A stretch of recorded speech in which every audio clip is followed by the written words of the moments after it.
Dhe nuk mund të flasim asnjëherë për fuqizim politik të grave pa i fuqizuar ekonomikisht ato.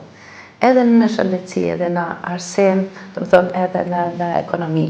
Po, duke qenë se jam edhe prej Mitrovicës, edhe gjithë jetën kam jetuar në Mitrovicë, natyrisht që do t'jem zë edhe i qytetarëve, të Mitrovicës dhe kërkesave tjera, sidomos tek mirëqenia e qytetarëve.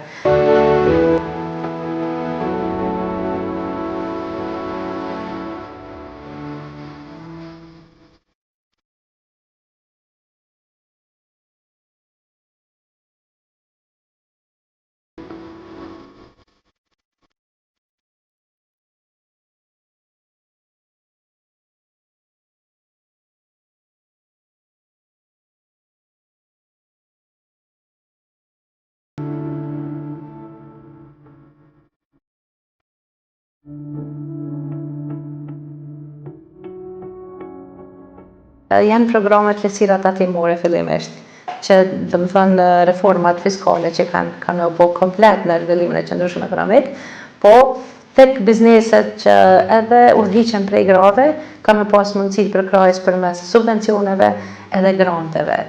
Edhe tani, deri në 10.000 euro që kanë qarkullim, nuk do të tatohen.